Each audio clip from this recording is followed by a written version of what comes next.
अस्सलाम वालेकुम नाज़रीन, प्रोग्राम खबर ये है और मैं हूं आपके साथ समिया पाशा। मेरे साथ लाहौर स्टूडियोज़ में मौजूद हैं सईद काजी साहब और कुछ ही देर में हमें इस्लामाबाद स्टूडियो में रऊफ क्लासर साहब भी ज्वाइन कर लेंगे।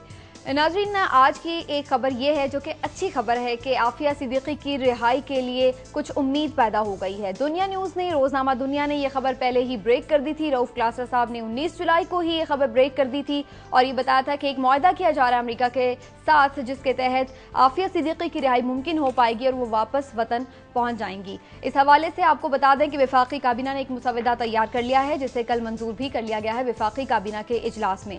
मजीद अब इसमें क्या पेशरफ्त होगी, कैसे रिहाई मुमकिन होगी और क्या सिर्फ वतन वापसी मुमकिन होगी या फिर उनकी रिहाई भी मुमकिन होगी, क्या इसके बदले पाकिस्तान को भी कुछ देना होगा, ये वो सवालात हैं जिन पर आज हम खास तौर पर बात करेंगे। इसके साथ साथ नाजरीन, जैसा कि हम कल भी जिक्र कर रहे थे कराची के हालात का कि वहाँ पर टारगेट किलिंग की एक हालिया लहर बहुत तेज़ी से बढ़ी है और उसके बाद मुख्तलिफ सियासी जमातों की जानिब से मुख्तलिफ ऑप्शन भी ज़ेर गौर आए। खुद MQM ने कहा कि फ़ौज को बुलाकर ऑपरेशन किया जाए, फ़ौज के हवाले कर दिया जाए इसका कंट्रोल। लेकिन कल चौधरी निसार वज़ीर दाखिला ने एक अहम प्रेस कॉन्फ्रेंस की। उनका ये कहना है कि टारगेटेड ऑपरेशन किया जाएगा कराची में।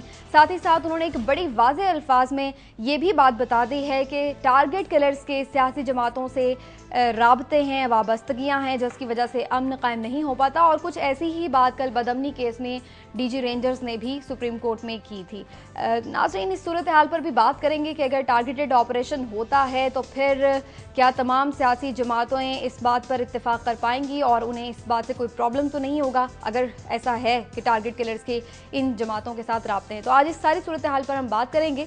इससे पहले कि हम अपनी मेन स्टोरीज़ पर बात करें, मैं चाहूँगी कि सईद काजी साहब से उनकी स्टोरीज़ के बारे में जान लेते हैं। जी काजी साहब। समीना, एक तो मैं बात करूंगा, ये जो चौधरी निसार अली खान साहब ने बात दोहराई है वो ये बड़े खुला खुला अंदाज में पहले भी सुप्रीम कोर्ट में DG रेंजर्स कह चुके हैं कि पॉलिटिकल पार्टीज़ के जो आर्म्ड विंग्स हैं, और ये बात आज हमारे जो वज़ीर दाखिला है इन्होंने भी दोहराई है। मैं इससे ये तो जनरल हम डिस्कशन करेंगे, मगर मैं स्पेसिफिकली लियारी का जो इलाका है, यहाँ की जो मैशत है, कितने 100 अरब रुपए की मैशत यहाँ से उसकी ये गुजरगाह है और इस मैशत से बेनिफिशरी कौन है, और जो क्रिमिनल्स हैं और जो सियासत का नेक्सस कहा जा रहा है वो क्या है, और उससे लियारी की क्या सूरत हाल होगी। एक आज तहरीर मैंने देखी है, उसमें से मैं कोट करूँगा। और साथ ही बलूचिस्तान असम्बली के फ्लोर पे कुछ बातें की हैं मालिक साहब ने, जो हमारे CM हैं डॉक्टर मालिक साहब। उन्होंने हमें नो गो एरियाज़ के बारे में बताया है।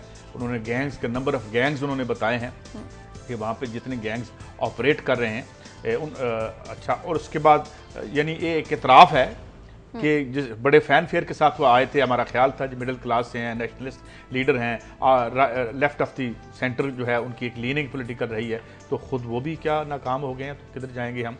और फिर एक इंटरनेशनल सीन से खबर, रॉबर्ट फिस्क एक बहुत बड़े जर्नलिस्ट हैं, इंडिपेंडेंट में उन्होंने एक कॉलम लिखा है सीरिया पे कि कैसे अब अगर जंग होती है सीरिया में, अमेरिका हमला करता है, तो अलकायदा और अमेरिका कैसे शाना बशाना लड़ रहे होंगे। इस पे बात करेंगे। ठीक है। इसी दौरान नाज़रीन, हमें रऊफ क्लासर साहब ने भी ज्वाइन कर लिया है इस्लामाबाद स्टूडियो से। रऊफ क्लासर साहब, आपकी एक स्टोरी जो आपने ब्रेक की थी वो तो आज हमारी एक मेन स्टोरी है और इसके हवाले से मैंने देखा है रोज़नामा दुनिया में आज आपकी खुसूसी रिपोर्ट भी शाया हुई है, तो इस पर तो हम मेन जो हमारा चंक है उसके ऊपर बात करेंगे, लेकिन इसके अलावा क्या एक्सक्लूसिव स्टोरीज़ हैं आज?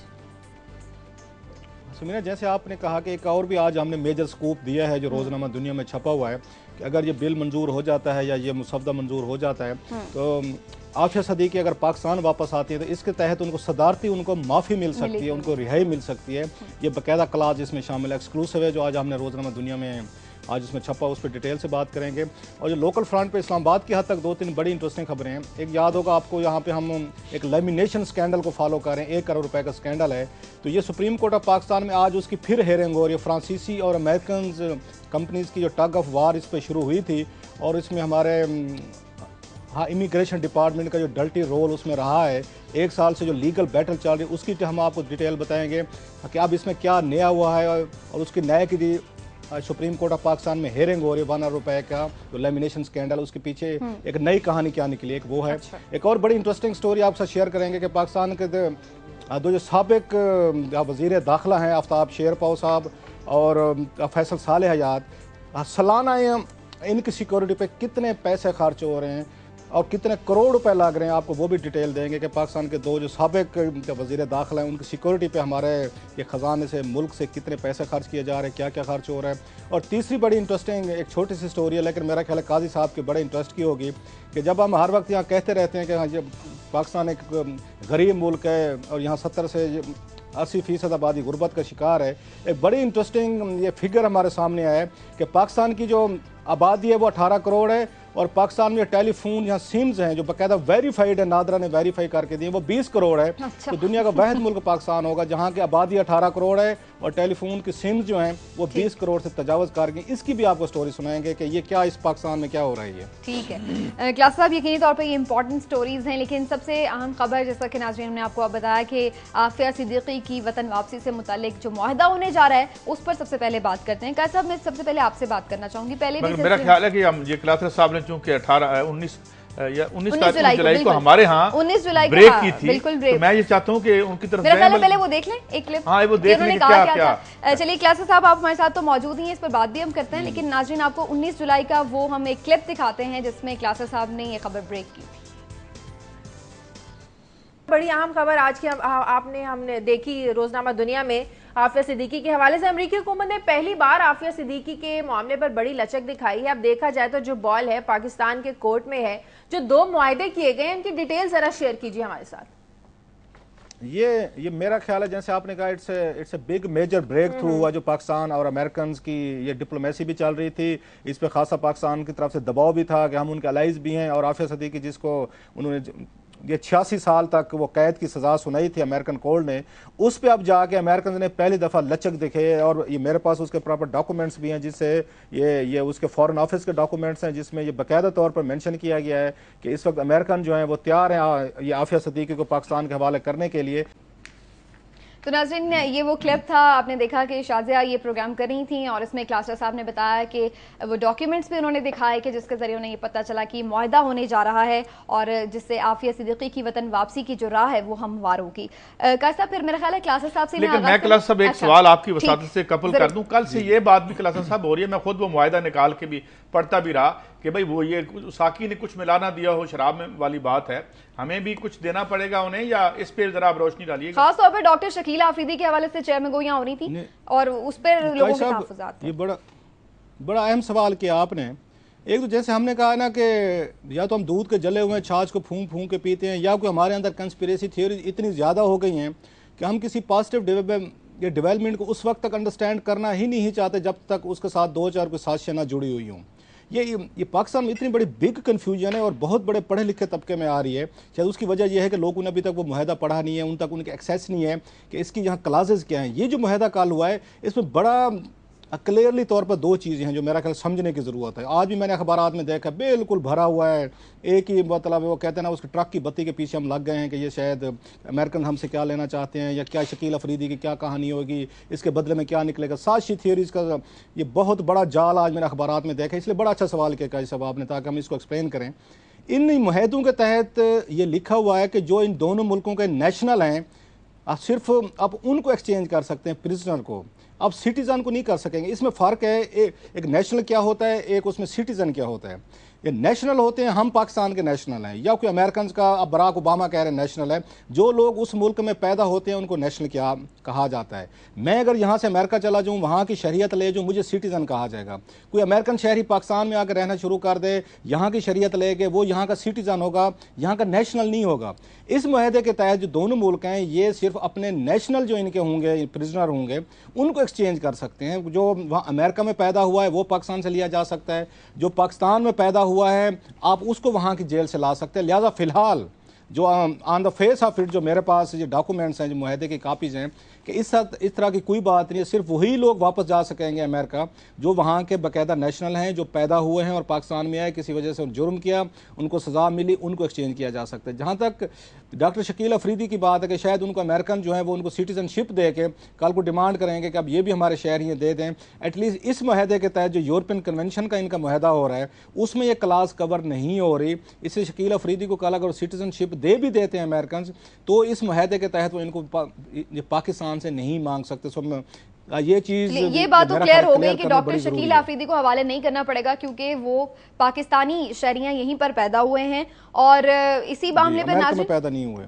जी बिल्कुल। तो इस हवाले से नाज़रीन मजीद भी बात करेंगे और जो दूसरी बहुत इंपॉर्टेंट इसमें खबर है वो ये कि क्या सिर्फ वतन वापसी मुमकिन होगी या फिर डॉक्टर आफिया सिद्दीकी रिहाई भी पालेंगी, क्या उन्हें वापस आकर सजा पूरी करनी होगी या नहीं, इस पर बात करेंगे एक ब्रेक के बाद। हमारे साथ रहिए।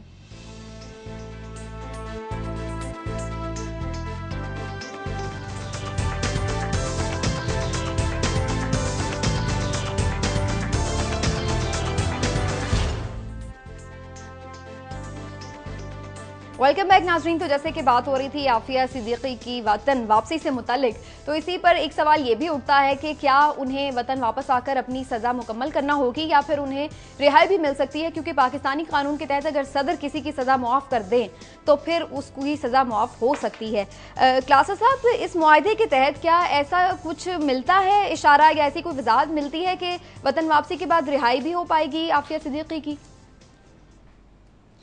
ये कल यहाँ पे बेसिकली जो कैबिनेट में जो पेश किया है, जो मेरे ज़राया ने मुझे बताया है, मेरी यहाँ पे 2-3 कोई जो कंसर्न लोग हैं उनसे भी बातचीत हुई है, वो ये कहते हैं कि कल 2 यहाँ पे मुआहदे पेश किए गए हैं। एक बरह रास्त अमेरिकन के साथ मुआहदा है जिसको ये कहते हैं inter American convention on serving criminal sentences abroad, एक ये मुआहदा था, और दूसरा था convention with European country. America ने 2 किस्म के मुआहदे पाकिस्तान को पेशकश की थी कि या बरह रास्त कर लें उनके साथ, जो मैंने अभी आपको पढ़ के दिया, या जो उन्होंने यूरोप के साथ किया हुआ है मुआहदा उनको प्रिजनर एक्सचेंज का, वो कर लें।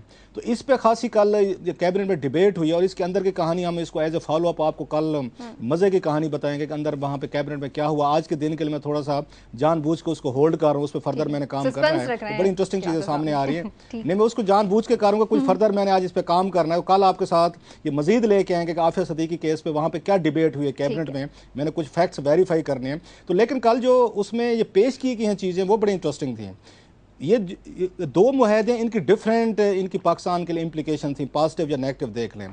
अब पाकिस्तान ने बहस के बाद इन्होंने फैसला किया कि हमें यूरोपियन कन्वेंशन के लिए जाना चाहिए, जो अमेरिका ने यूरोप के 70 के करीब ममालिक, जिसमें यूरोप के 25 से ज़्यादा हैं, बाकी भी दुनिया के कुछ उनके ममालिक हैं, उसमें ये समझते हैं कि इस मुआहदे में ज़्यादा उन्होंने यूरोपियंस, क्योंकि ह्यूमन राइट्स के हवाले से बड़े सेंसिटिव हैं, कैदियों के हवाले से पर्टिकुलरली, इसलिए बहुत सारे ऐसे क्लासेज हैं कि अगर पाकिस्तान ये मुआहदा करता है तो इनको आफिया सिद्दीकी को बहुत सारे बेहतर इनको सिचुएशन मिल सकती है, बेहतर डील मिल सकती है।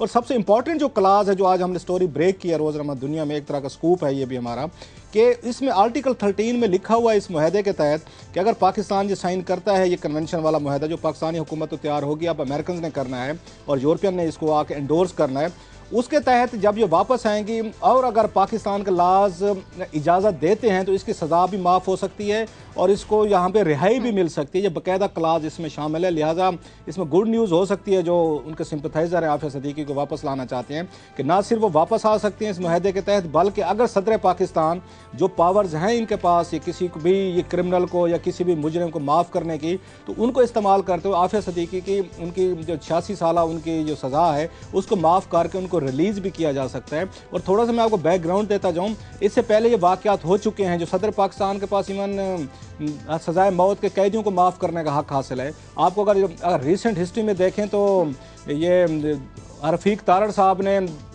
नवाज शरीफ साहब की जो सज़ा थी, उम्र कैद की सज़ा थी, जी। उसको उन्होंने वो कर दिया था, माफ़ करके उनको जद्दा जाने की इजाज़त दी गई थी।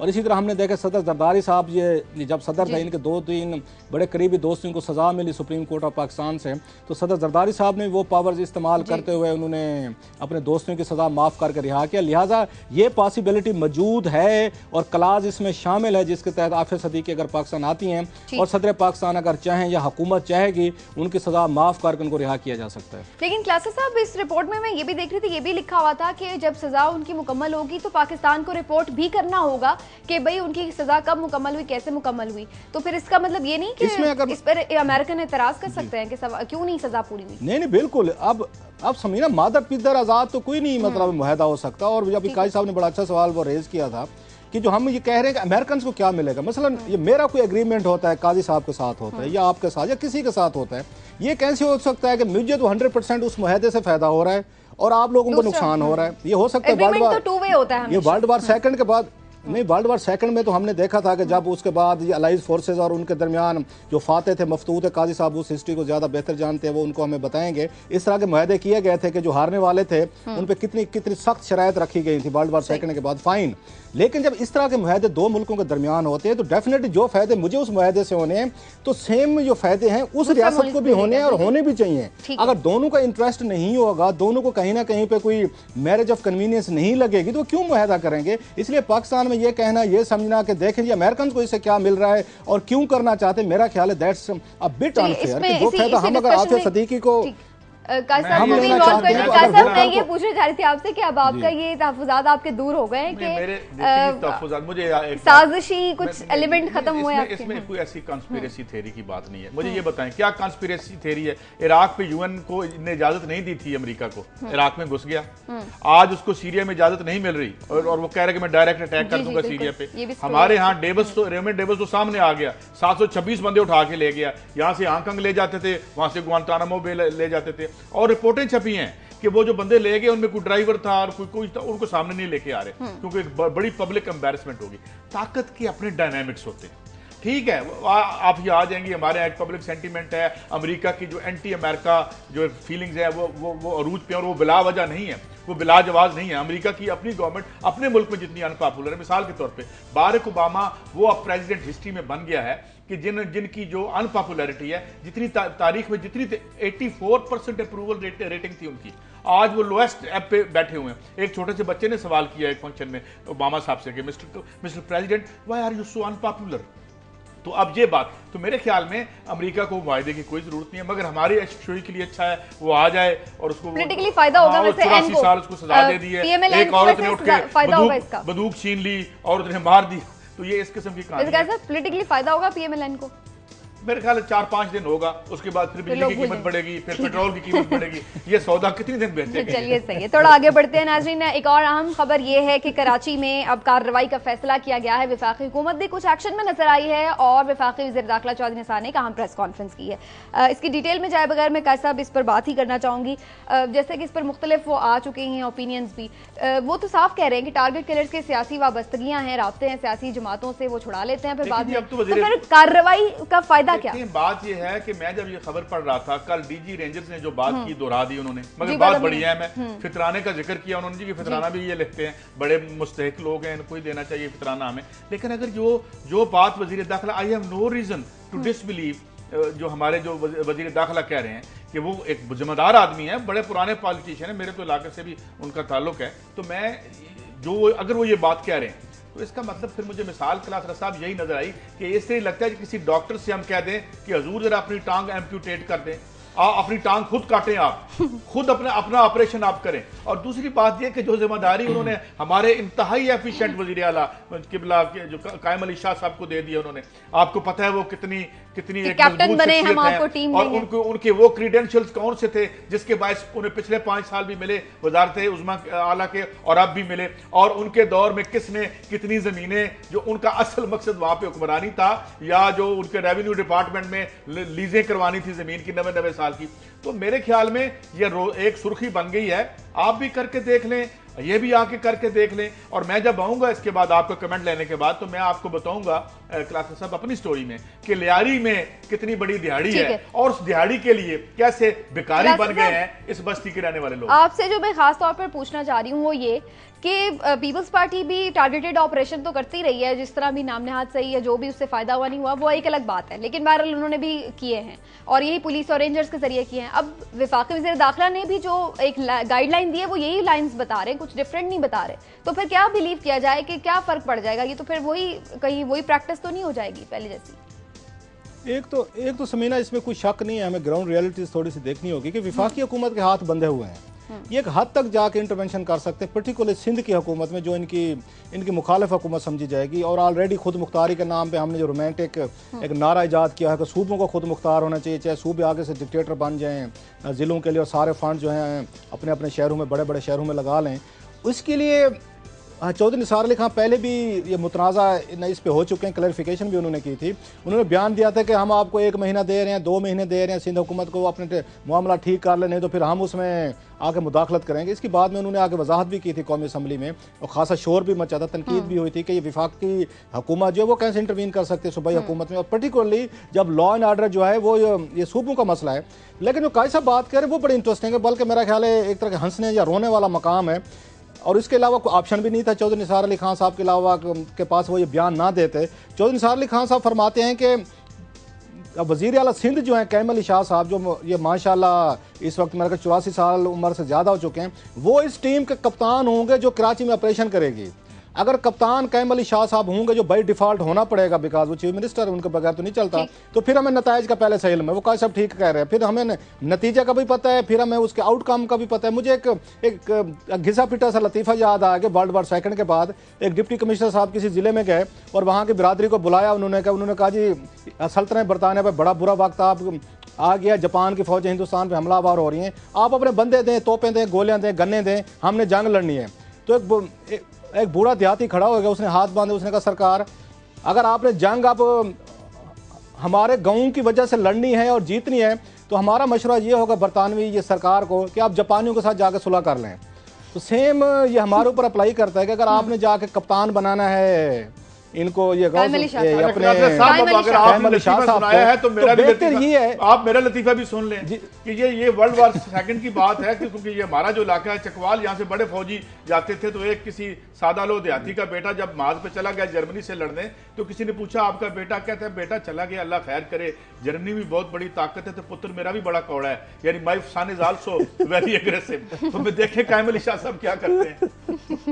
लेकिन एक नतीजे को तो हमें पता है 5 सालों से, और मैंने जैसे कल परसों आपको बताया था कि रहमान मलिक साहब से प्रेसिडेंसी में मुलाकात होगी, तो मसूफ फरमाते हैं मुझे देख के हमने खबर की थी कि 1,20,000 लाइसेंस दे दे। उन्होंने कहा क्लासा साहब ये मेरा प्रीरोगेटिव है। मैं कहा सर पूरा मुल्क आपके प्रीरोगेटिव पे है, जो चाहे करें, आपने जो मर्जी किया है, हम आपका क्या कर सकते हैं। और मैं कहा हमारी एक छोटी सी ठरक होती है, हमने खबर करनी होती है, कॉमेंट करनी होती है, आप हमें काम करने दिया करें। कभी हमने आपको अपने काम से रोके कि आप कुछ ना करें और आप कुछ नहीं करते, हमने कभी आपको कुछ कहा, हम छोटी मोटी खबर कर लेते, हमें करने दिया करें। क्लासा साहब इसमें जो मैं एक चीज जानना चाह रही थी वो ये कि क्या पहले ही से ये जो सियासी जमातें हैं वो शोर मचा, बेशक पहले वेलकम करती हैं कि जी कार्रवाई की जाए, लेकिन फिर बाद में शोर भी बड़ा मचाती हैं कि जी हमारे खिलाफ एक्शन हो गया, हमारे खिलाफ एक्शन हो गया, और एमकेएम ने तो पहले से ही तहफ़्फ़ुज़ात का इज़हार कर दिया। इस पर मैं छोटा सा कमेंट जरूर लूंगी और फिर दीगर स्टोरीज की जानिब भी बढ़ेंगे। नाज़रीन, बहुत सी आज अहम स्टोरीज हैं हमारे पास डिस्कस करने के लिए, कुछ फैक्ट्स एंड फिगर्स हैं आपको बताएंगे, लेकिन एक ब्रेक के बाद हमारे साथ रहिए।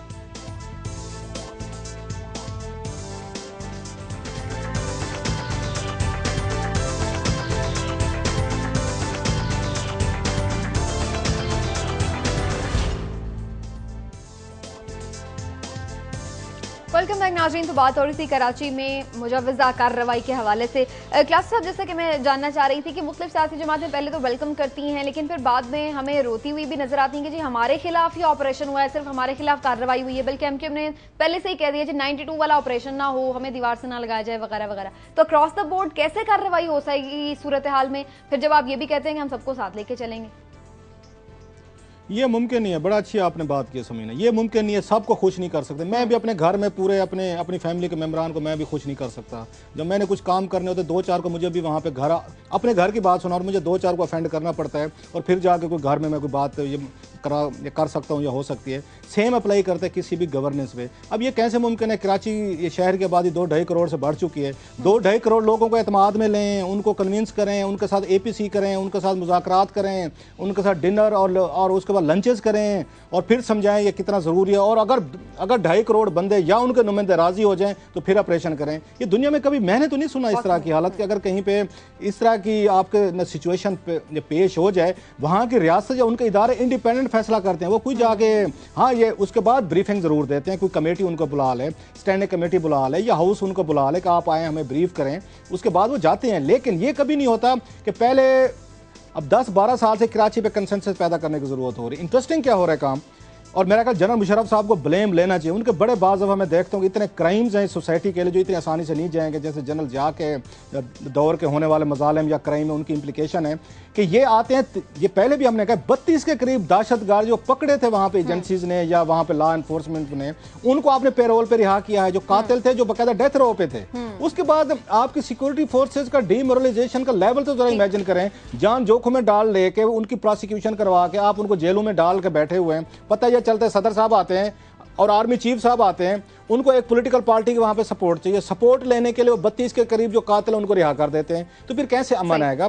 और डीजी रेंजर साहब की बेबसी रो के जैसे काजी साहब की रोना आता है कि एक इतनी बड़ी फोर्स है, एक इतना बड़ा उसका काम है, उसको रखा भी हुआ है, उसके पास पावर्स भी नहीं है, रोजाना हम मुकाबले भी देख रहे हैं। इस तरह कराची का मानियो ये होगा और पर्टिकुलर पीपल्स पार्टी के दौर में होते मुझे नहीं लगा। ठीक है काजी साहब, मैं इसमें ऐड कर दूं बात कि कलासरा साहब ये ना अब प्राइवेटाइजेशन ऑफ बता हो गई है वहां पे। अब ANP को ऑलमोस्टली तालिबान ने वाइप ऑफ कर दिया वहां से, और ये बाकी पॉलिटिकल फोर्सेस को भी अब थ्रेटन कर रहा है ये सब कुछ, क्योंकि जिन्होंने काम करना है ना नीचे जाके बनता, मैं इकट्ठा करके आपको क्यों दूं, मैं खुद क्यों ना खा लूं। तो ये अब एक तो ये आ गई बात। दूसरी बात जो मैं अपनी स्टोरी आज यहाँ पे खलासा साहब खुर्रम हुसैन साहब की लियारी के बाबत स्टोरी थी। उनकी तहरीर का पहला फिक्र ही बड़ा हार्ट रेंडिंग है। वो कहते हैं कि they have turned all of Lyari into beggars. ये जिसको हमने बेगर्स या भिखारियों की बस्ती बना दिया है, इस 5-6 किलोमीटर के इलाके में से जो बिजनेस ट्रांजैक्ट होता है या जो गुजरता है, यहाँ और भी बिजनेस आउटलेट्स हैं बेशुमार, ये 200 अरब रुपए का सालाना है। और यहाँ पे हुआ क्या है कि ये बिजनेस बजाय इसके कि इस बिजनेस जहां 200 अरब रुपए का बिजनेस होता हो जिस बस्ती में, उसे तो एक मेट्रोपॉलिटन शानदार शहर बन जाना चाहिए 3-4 सालों में। और वो एक जमुआल, उसकी क्या वजह है कि इसका जितना सरप्लस पैदा होता है, ये जो इनको प्रोटेक्शन के नाम पे जो गैंग्स हैं ये एक्सट्रैक्ट करते हैं। और हाँ, साथ ही एक और उन्होंने बात लिखी है कि ये नेक्सस, मैं इसको कोट कर देता हूं उनको, कि वो कहते हैं कि redistributive machine is thus created where the criminal provides the street muscle and the money and the politician provides the shelter. तो ये जो शेल्टर, एक तरफ शेल्टर मिलता है जो स्ट्रीट क्रिमिनल, और ये जो टेस्टिमनी दी थी ना हमारे पुलिस ऑफिसर्स ने यहाँ कायमा कमेटी में आके, दिस वाज मिसिंग आउट। ये इतना उन्होंने कहा था कि पॉलिटिक्स से उनके राब्ते हैं, जिस तरह आज हमारे वजीर दाखिला ने भी कहा। तो ये है इशू। अब बात ये है कि अब ये कहते हैं ना गलियां हो जाए सुनियों ते मिर्जा यार फिरे। अगर तो एक पॉलिटिकल पार्टी ये समझती है इनको एलिमिनेट करके तो हमें जो है इसकी हुक्मरानी वापस दिलवा दें, तो ये नहीं होगा। तो मेरे ख्याल में, और दूसरी जो क्लासा साहब ने बात की कि अगर कायम अली शाह साहब has to preside over this whole process, तो मैं बड़ा हम्बली, मैं बड़ा इस पे मेरी है कि ये कुछ हो पाएगा। थोड़ा आगे बढ़ते हैं। सिक्योरिटी की नाज़रीन जब बात हो रही है, रेंजर्स और पुलिस की बात हो रही है, तो इन पर बहुत सारा पैसा भी खर्च हो रहा है। लेकिन ज्यादा आम बात ये भी है, जैसा कि अभी क्लासा साहब ने आगाज में बताया, कि कुछ आम शख्सियात ऐसी हैं जहां पर उनकी सिक्योरिटी के लिए बहुत सा पैसा खर्च हो रहा है, तो ये उन्हीं से जानते हैं। क्लासा साहब, आपकी जो स्टोरी है, जैसे कि आपने जिक्र किया था आगाज में, मैं चाहूंगी उसके बारे में आप बताइए। समीना, ये बड़ी हो सकता है, वैसे तो ये ज़रूरत के तौर पर हो, सिक्योरिटी मिलनी चाहिए। इस मुल्क की बदकिस्मती देखे कि जिन शख्सियात ने इस मुल्क का लॉ एंड आर्डर ठीक करना था, उनको बाकायदा असाइन किया गया था, इलेक्टेड होके आए थे, वजीर बने थे, वो इस मुल्क की सिक्योरिटी को बदतरीन हालत में छोड़ के गए हैं। इससे पहले फैसल साले हयात साहब थे, जनरल मुशर्रफ के दौर में हमने देखा वजीर दाखिला थे। उनके बाद ये आफ्ताब खान, ये शेरपो साहब आए थे। उन दोनों ने आए रहे अपने गिर्द उन सिक्योरिटी के बड़ा उन्होंने नेटवर्क बनाया हुआ था। और अगर पीक हमने सिक्योरिटी को देखी, रहमान मलिक साहब की देखिए, इतनी सिक्योरिटी सदर वजीर आजम को भी नहीं मिलती होगी जो रहमान मलिक साहब को प्रोटोकॉल मिलता था। उनके भाई को भी मिलता था, यहाँ पे खालिद साहब थे, उनको अलहदा रेंजर्स और गाड़ियाँ मिली हुई थी। खैर, अब एक रिपोर्ट सामने आई है जो पेश की गई है कल यहाँ पे असम्बली में। उसके तहत जो पिछले 2 हमारे साबिक वजीर दाखिला जो हैं, और अब रहमान मलिक साहब को भी मेरा ख्याल मिलना शुरू हो जाएगी अगर सुप्रीम कोर्ट ऑफ पाकिस्तान ने भी उस पर कोई फैसला दिया था, कि एक जो हमें वजीर दाखिला है वो सालाना वो 61 लाख रुपए में पड़ता है। मतलब 60 मिलियन, या इसको आप कह लें 61 लाख, 6.1 मिलियन रुपीज़ उन पर खर्च हो रहा है, जो डिटेल दी। और अब तक आप इससे अंदाज़ा लगा लें कि 61 लाख रुपया सालाना खर्च हो रहा है सिक्योरिटी पे। ये आफ्ताब शेरपो साहब की, और 61 लाख रुपया खर्च हो रहा है सिक्योरिटी पे इनकी फैसल सालेह हयात साहब की, क्योंकि वो इंटीरियर मिनिस्टर थे। इस मुल्क के लिए सिक्योरिटी उनको मिलनी ज़रूरी है। वो मुल्क की सिक्योरिटी दे सके या नहीं दे सके, उनकी सिक्योरिटी का परमानेंट इंतज़ाम किया हुआ है। हर साल दोनों पे, दो लोगों की सिक्योरिटी पे 1 करोड़ 20 लाख रुपया या 22 लाख रुपया सिर्फ 2 लोगों की सिक्योरिटी पे खर्च हो रहा है, ये टैक्स पेयर्स की उससे पैसे से। इसको जरा आप एक मिनट रोक के आपकी बात में एक सवाल बीच में, इसका मतलब है कि 180 मिलियन लोगों को बार बार वजीर दाखिला बनना पड़ेगा उनकी सिक्योरिटी के लिए, अगर हमने इस मुल्क के लोगों अच्छा सवाल है, अच्छा सवाल है। मेरा ख्याल है यही हाल है। और इनको मिला हुआ क्या है जिस पे 61 लाख रुपए खर्च होते हैं, वो बड़ा इंटरेस्टिंग है। अब अगर इस फिगर को उठाएं, हर साल अगर 1 करोड़ 22 लाख रुपया 2 बंदों पे खर्च हो रहा है सिक्योरिटी पे, ये पिछले 6 साल से हो रहा है, तो फिगर आप खुद देख लें, 6 करोड़ से ज़्यादा अमाउंट जो है सिर्फ 2 लोगों की सिक्योरिटी पे खर्च हुई है। इनको मिला हुआ क्या है जिस पे हो रही है? इनको 13 पुलिस वाले मिले हुए हैं सर, इसके बाद इनको 2 हेड कांस्टेबल मिले हुए हैं, 1 इनको ASI मिला है, उनके पास अलहदा गाड़ियां हैं, उनका पेट्रोल है, उनके खाने पीने हैं, उनके खर्चे हैं। ये सारे का सारा इस्लामाबाद पुलिस जो है वो इनको सिक्योरिटी और चीज़ें फराहम कर रही है। सो पाकिस्तान के 2 साबिक वज़ीर दाखिला जो हैं, आफ्ताब शेरपो साहब और ये फैसल सालेह हयात साहब, इनकी सिक्योरिटी पे 1 करोड़ 22 लाख रुपया सालाना खर्च हो रहा है। और हमने देखा भी आफ्ताब शेर खान साहब पे तो खासे हमले भी हुए थे माजी में, उनके बहुत सारे वर्कर्स भी उसमें ये मारे गए थे, शहीद हुए थे। लिहाजा थ्रेट्स जो हैं, हो सकता है सिक्योरिटी मिलनी बड़ी जरूरी है मुल्क के, वो जो साबिक वो रहे हैं, वजीर दाखिला रहे हैं, फैसले एग्जैक्टली मैं इसी पे 50,000 बंदा मरवा दिया, इन्होंने काम अपना पूरा किया गया नहीं, वॉरेन टेरर में 50,000 बंदा मरवा दिया, 5,000 हमारे फौजी शहीद करवा दिए। करते क्या रहे हैं? इनका काम था इस मुल्क को सिक्योर करके जाते ताकि इनको भी जरूरत ना थी सिक्योरिटी की। मुल्क को सिक्योर किया ना किया, लेकिन इतने समझदार जरूर थे मेरे ये दोनों दोस्त, अपनी सिक्योरिटी को सिक्योर करके गए हैं। 1 करोड़ 22 लाख रुपया सालाना सिर्फ इन दोनों हजरात। और ये तो सिर्फ 2 वफाकी वज़रा की बात हो रही है जो साबिक है, लेकिन अगर ओवरऑल भी बात की जाए जो प्रोटोकॉल्स और फिर इसी तरह से सिक्योरिटी साबिक वज़ीर आज़म और स्पीकर्स और सबको मिलती है, वो एक अलग कहानी है। ये जो हमने बम बनाया था अपनी हिफाजत के लिए, आजकल हम इसकी हिफाजत पे मामूर हैं, तो अब क्या करें? जिन लोगों ने हमारी हिफाजत करनी है, वतन अजीज जो है वो उनकी हिफाजत करने में बेचारा आजिज आ रहा है। अब चलिए हिफाजत की बात करते हैं, मतलब अगर ब्रेक पे आप नहीं जा रहे तो मैं उसके साथ दूसरी स्टोरी आपको एक्सप्लेन करता हूं। लेकिन अभी हम ब्रेक पर जा रहे हैं क्लास साहब, एक जो छोटा सा लेमिनेशन ब्रेक स्कैंडल आ रहा है, जो लेमिनेशन स्कैंडल आज वहां डिस्कस हो रहा है और जिस तरह सिक्योरिटी की ब्रीचेस की जा रही है पूरे मुल्क में। जी प्लीज, ब्रेक पर हमें जाना है, लेमिनेशन स्कैंडल के बारे में बात करते हैं नाज़रीन। और इसमें एक नई कहानी क्लास साहब कह रहे हैं कि निकल आई है पीछे, वो क्या कहानी है वो आपको बताएंगे एक ब्रेक के बाद। हमारे साथ रहिएगा।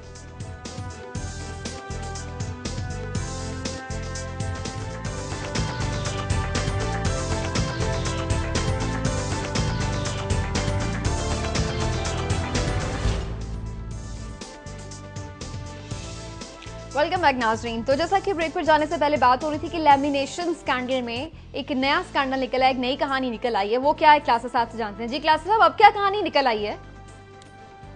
आज समीना, आज चीफ जस्टिस ऑफ पाकिस्तान की अदालत में एक 1 अरब रुपए का लेमिनेशन स्कैंडल पेश हो रहा है। वहाँ पे उस पर समाअत होनी है और राजा सलमान अकरम साहब जो हैं बड़े इंतहाई मशहूर वकील हैं, बड़े ज़बरदस्त आदमी हैं, वो ये स्कैंडल ये लेके गए हैं और पटिशन इन्होंने फाइल किया है। और इससे पहले भी हम स्टोरीज ये बताते रहे हैं, basically it's a follow up कि 2 यहाँ पे कंपनीज हैं, एक अमेरिकन कंपनी है और एक फ्रेंच कंपनी है। इन दोनों ने बिड किया था पाकिस्तान में जो पासपोर्ट का स्कैंडल आया था, 8-10 लाख पासपोर्ट स्टक अप हो गए थे। काजी साहब और मैं इसको बड़ा फॉलो करते रहे इस चीज़ को। तो उसके बाद इन्होंने जो लेमिनेशन का ये कंट्रैक्ट दिया था, एक अमेरिकन कंपनी को दे दिया गया था, जिसके लिए बिडिंग फ्रेंच कंपनी ने भी की थी। तो उसमें बहुत सारी इरेगुलरिटीज सामने आई थी जो इन्होंने बाकायदा अपनी पटिशन में हाईलाइट की हैं। और यहाँ तक फ्रेंच कंपनी ने वार्न किया था कि अगर आपने ये अमेरिकन कंपनी के साथ ये डील किए रखी तो पाकिस्तान के लिए बहुत बड़े सिक्योरिटी के मसाइल खड़े होंगे, क्योंकि अमेरिकन कंपनी जो है उसने जो इनको लेमिनेशन पेपर दिया है, वो जो उनका दावा था और जिसको उन्होंने जाके अदालत में भी पेश किया है, उसकी क्वालिटी ठीक नहीं है। और पाकिस्तान की जो पासपोर्ट की इस डेफिशिएंसी को, इस लेमिनेशन में जो वीकनेस है, उसको एक्सप्लॉइट कर सकते हैं टेररिस्ट। और पाकिस्तान के लिए दुनिया भर के एयरपोर्ट्स पे बहुत बड़े मसाइल खड़े हो जाएंगे जब आप ये लेमिनेशन पेपर लेके जाएंगे और किसी साइड से फट जाएगा, किसी साइड से इस पर खुर्च लग जाएगी और ये इस काबिल नहीं होगा कि इसको मशीन रीडेबल पासपोर्ट से उससे मशीन से गुजारा जा सके। तो पाकिस्तानियों के लिए ट्रैवलिंग में मसाइल होंगे, ये उन्होंने उस पर दावे किए थे। लेकिन आपको याद होगा जुल्फकार चीमा साहब इसके लिए कुछ दिनों के लिए डीजी बने थे, उन्होंने अदालत में जाके कहा था और ये उन्होंने उनको ये बगैर उसके दिया था, उसमें बोली जो की थी ये टेंडर के लिए बड़ा ज़रूरी होता है कि जो पार्टीज ने उसमें बिड की हुई थी तमाम की मौजूदगी में बैठ के आप टेंडर को ओपन करते हैं। इस मामले में वजारत दाखिला जो निगरान हुकूमत दौर में थी और जो उस वक्त के ये DG थे जुल्फ़िकार चीमा साहब या दूसरे लोग, उन पर यह इल्ज़ाम लगा था इन्होंने बैठ के वजारत दाखिला में इन्होंने जो बिडिंग के पेपर ओपन किए थे सिर्फ अमेरिकन कंपनी के लोग मौजूद थे, फ्रेंच कंपनी को नहीं आने दिया गया था। वो अदालत में गए इस्लामाबाद हाई कोर्ट में और वहाँ पे बड़ी इंटरेस्टिंग सिचुएशन हुई जब DG साहब तो थे वहाँ पे चीमा साहब, उन्होंने कहा जी पेपरा रूल्स फॉलो करने की इसलिए भी हमें ज़रूरत नहीं है कि मैंने ज़बानी तौर पर उस वक्त के निगरान वज़ीर आज़म थे ये खोसो साहब, उनसे अप्रूवल ले लिया, लिहाजा पेपरा रूल्स की हमें कोई ज़रूरत नहीं है। तो ये एक अजीब तरह की सिचुएशन थी कि ज़बानी अहकामात लेकर काम किया जा रहा था।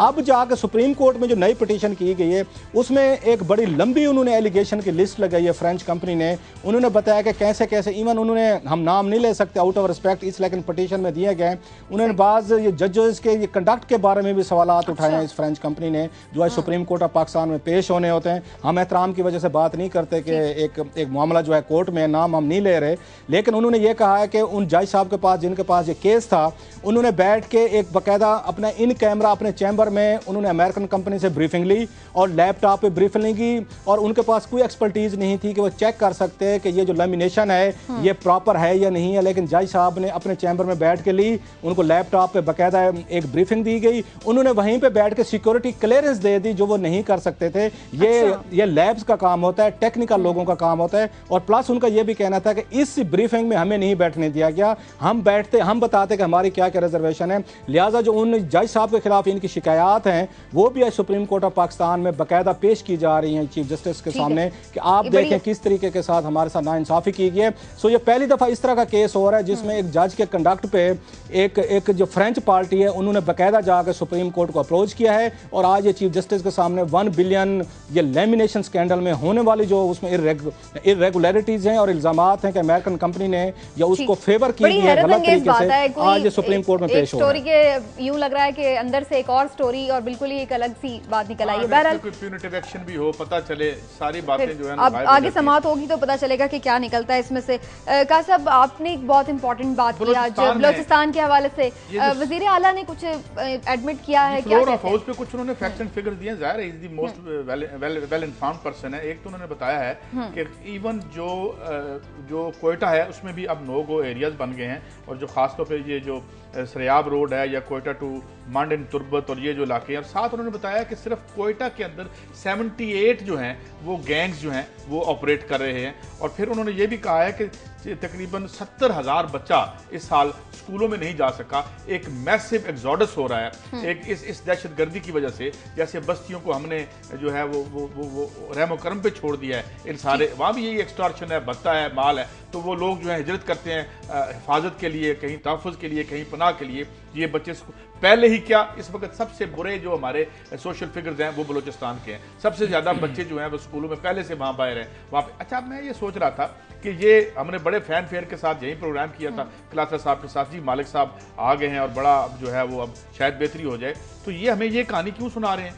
ये इस सब कुछ तो उन्होंने ठीक करना है। और सेकेंडली बात ये कि ये जो क्रिमिनल गैंग्स हैं जहाँ भी हैं, आम जो बलोची है, आम बलोची तो साफ पानी के गिलास खरीद के नहीं पी सकता भाई, उसके पास तो गन खरीदने के पैसे नहीं है। तो ये जो इतना बड़ा हमें आपने कहानी आज सुना दी, तो हम क्या करें इस कहानी का? आप सुबह इस्तीफा दे देना, आप कह दें जनाब मैं आजिज हूं इन गैंग्स के सामने मेरे सूबे में। और फिर ये बात कि खास तौर पे वो जो हॉस्पिटल में वाकया हुआ था उसमें खुद जो है ये यानी जो कोयटा के मेन बुलान मेडिकल कॉम्प्लेक्स, बुलान मेडिकल यानी ये जो रेड जोन है उसके अंदर अगर आप महफूज नहीं है तो सिर्फ इसमें कासिफ देखिए बात वही आ जाती है ना कि जैसे हम उस दिन बात करते वज़ीर आज़म ने स्पीच दी, उन्होंने भी सारे मसाइल हमारे सामने रख दिए थे, तो हम ये तो अब क्या करें? अगर कोई आके मैं अपने मसाइल बता रहा, वज़ीर आला बलूचिस्तान ने बलूचिस्तान के मसाइल हमारे सामने, अगर वज़ीर आला बलूचिस्तान हमें अपने मसाइल बता रहे हैं तो हम फिर अल्लाह के आगे दुआई कर सकते हैं, एक तो बात। और दूसरी बात ये है कि इसका मतलब क्या है? इसका मतलब ये है कि क्राइसिस रूलिंग क्लास का अपना है। It is the internal crisis of the ruling class, चाहे वो आपकी दहशतगर्दी हो, चाहे बत्ता हो, तो मसला ये है कि क्या इनका सब देखिए रूलिंग क्लास भी तो फर्क आई है ना। अब जैसे कह रहे थे जी मिडिल क्लास उसको तबके को रिप्रेजेंट कर रहे हैं मालिक साहब, तो कोई इसका मतलब फर्क नहीं पड़ता। ब्लू क्लास में भेज दिया ना, जितनी आपके मुल्क में इन्फ्लेशन है, जितनी आपके मुल्क में गुर्बत है, अब आपकी मिडिल क्लास की जो बीच में एक बफर था ना वो खत्म हो रहा है। अब आपकी दो क्लासेस एक शार्प कंट्राडिक्शन के साथ आमने सामने आ रही हैं और यही आइंदा आने वाली तारीख और सियासत को रकम भी करेंगे। लेकिन सवाल ये है कि हाँ, आखिर में कंक्लूड करता हूँ, फिर क्लासेस साहब से भी कमेंट ले लेते हैं कि आप जिस वक्त तक, जिस तरह मैं बार बार बात इसलिए दोहराता हूँ कि बड़ी अहम है, बलूचिस्तान का हाल यह है कि वहां 2 MRI मशीन है और एक काम नहीं करती। आप अगर इन अवाम और बस्तियों को अपने साथ नहीं जोड़ते, अब ये अभी हमने लियारी की स्टोरी की, 200 अरब रुपए की आप दिहाड़ी लगा के निकल जाते हैं, नीचे उनके पास ये पैसे, ये कारोबार, आप ये जो आपके इकोनॉमिक मॉडल है, आपको इसको सीरियसली रीथिंक नहीं करते तो हम हर महीने के बाद देखेंगे वजीर दाखिला साहब एक बड़े ग्रेव से चेहरे के साथ एक प्रेस कॉन्फ्रेंस करके हमें ये इतला देंगे कि हालात इतने खराब हो गए। आपको लगता है कि वजीर आला बनाने के बावजूद भी, डॉक्टर अब्दुल मालिक को बनाने के बावजूद कोई तब्दीली नहीं आएगी? बलूचिस्तान की सिचुएशन जूं की तूं है और इसका मतलब वो नाकाम हो चुके हैं अगर वो ये फैक्ट्स एंड फिगर्स कोट कर रहे हैं। नाकामी का मतलब वो अगर हम कहेंगे तो थोड़ा सा वो जल्दी हो जाएगा। लोग फिर हम पे तनकीद करते हैं कि हम लोग भी मीडिया वाले किसी को आराम नहीं लेने देते, इसलिए इतना स्वीपिंग बात मैं नहीं करूंगा। लेकिन काजी साहब के पॉइंट्स बड़े वैलिड हैं। एक तो बात यह है कि पिछले दिनों हमने देखा ARY पे मुकदमा दर्ज कर दिया, ARY TV पे बगावत का मुकदमा दर्ज कर दिया गया। और जब उनसे बात की कि मैं एतजाज अहसन साहब को सुन रहा था, उन्होंने कहा जी मेरी मालिक साहब से बात हुई, वो बड़े हैरान, उन्होंने कहा अच्छा जी यहाँ मुकदमा हो गया, पर्चा हो गया, मेरे नॉलेज में तो नहीं है। ये एक तो उनकी अथॉरिटी, ये देख लें। इनकी हुकूमत को बने हुए 2-3 माह होने वाले हैं, ये अभी तक कैबिनेट नहीं फॉर्म कर सके वहाँ पे कि आपने किन किन लोगों को लेकर हुकूमत चलानी है। और तीसरी बात, इनका रोना धोना देख के मुझे मादरत के साथ मुझे मिराज खालिद साहब याद आ गए, जो निगरान वज़ीर आज़म थे और जो उनके चाहने वालों से पहले ही मैं माफ़ी मांग रहा हूँ जो मैं बात कहने वाला हूँ। वो जिस भी तकरीब में जाते थे रोने लग जाते थे जब निगरान वज़ीर आज़म बने पाकिस्तान के हालात देख के। और भाई आप निगरान वज़ीर आला हैं, चाहे 3 महीने के लिए कुछ तो लोगों को उम्मीद दें, कुछ तो स्टेप्स लें। एग्जीक्यूटिव पावर आपके पास है। निगरान वज़ीर आज़म अगर मुल्क का रो रहा होगा तो मेरी हालत क्या होगी, आम आदमी क्या उससे हौसला कहाँ जाएगा? अब आपके पास पावर्स हैं। सेम मुझे मालिक साहब पे कि आप जो हमें ये रामलीला सुना रहे हो, भाई मेरे जैसे काजी साहब ने कहा, ये तो पिछले 10 साल से हम सुन रहे हैं, हमें क्या मसाइल बता रहे हैं? आपको लाया गया मसाइल को फिक्स करने के लिए, आप कुछ कर सकते तो करें, आपके पास पावर अगर है तो इस्तेमाल करें, अगर नहीं है तो मिराज खालिद की तरह आंसू बहाते रहे, हम बड़े खुश होते रहेंगे। देखेंगे हमारा निगरान वज़ीर आज़म रोता है, हमारा वज़ीर आला रोता है। मैं इस 1.5 मिनट में 2 बातें कर दूं। एक तो ये स्टोरी रॉबर्ट फिस्क की, आज मैंने कॉलम पढ़ा था इंडिपेंडेंट में, तो उसने कहा कि वो पहले शुरू में लिखते हैं कि अगर ये हमला कर देता है सीरिया पर, शाम पर अमेरिका, तो फिर शाना बशाना अलकायदा के पहली दफा लड़ेगा। मुझे उसकी पहली दफा की बात में बड़ा एतराज था, इससे पहले भी लड़ चुके हैं और मुझे वो सारा कोल्ड वार का एक्सपीरियंस याद आ गया कि जिसमें ये सारे शाना बशाना लड़े थे। और जब कल हम प्रोग्राम भी एंड कर रहे थे तो यही हमें लगता है कि ये लड़ाई भी घर की लड़ाई है, चाहे इंटरनेशनल एस्टेब्लिशमेंट हो चाहे लोकल एस्टेब्लिशमेंट हो। लोग तो वैसे ये भी कह रहे हैं कहीं तीसरी आलमी जंग तो नहीं होने जा रही है, इसके बाद से तो ये भी तीसरी आलमी जंग में ये सर्जिकल स्ट्राइक्स करेंगे और ये तीसरी आलमी जंग तो आपस में नहीं हो सकती। लेकिन मैं एक और बात जो करना चाह रहा था, गालबन मुझे आपके सवाल की वो नजर होगी, लेकिन अब जो टाइम है वो खत्म हो गया। काजी साहब जाते जाते मैं उस पर आपका कमेंट चाहिए, क्योंकि गरीबों की बात आप ही करते हैं इस शो में। जो मैंने आपको स्टोरी बताई थी कि जनाब के इस मुल्क में, नादरा ने अब आके बताया है, कल एक रिपोर्ट पेश की है नादरा ने असेंबली में, वो ये फरमाते हैं कि इस मुल्क की आबादी 18 करोड़ है और 20 करोड़ के करीब वेरीफाइड सिम्स हैं लोगों के पास। वेरीफाइड मीन जो शनाख्ती कार्ड को नादरा ने वेरीफाई किया, बंदे एग्जिस्ट करते हैं। 18 करोड़ आबादी में 20 करोड़ सिम है। गरीब रहते हैं। साफ पानी का पीने के लिए गिलास नहीं है मगर केबल आती है। यहाँ पे सेहत नहीं है मगर सीवरेज का कोई निजाम नहीं और गलाजत के अंबार लगे हुए। ये है वो अनइवन डेवलपमेंट, ये है वो शाखसाना न्यू लिबरल इकोनॉमिक्स का कि हर बंदे के पास मोबाइल है मगर जो है बीमार हो जाए तो उसको इलाज के लिए बेड नहीं है उसके लिए। ये है प्रॉब्लम ये है कि ये इकोनॉमिक मॉडल है कि हम बनाएंगे बुलेट ट्रेन और जो है खाने के लिए हमारे पास रोटी नहीं होगी। प्रायोरिटीज का फर्क है, वक्त खत्म हो गया। और ये वर्ल्ड ओवर जो क्राइसिस है उसकी वजह यही है। ठीक है, बहुत शुक्रिया क्लासेस साहब और काजी साहब। नाज़रीन, प्रोग्राम आपने देखा, अपना फीडबैक जरूर दीजिएगा। कल इंशाल्लाह आपसे फिर मुलाकात करेंगे। अल्लाह हाफ़िज़।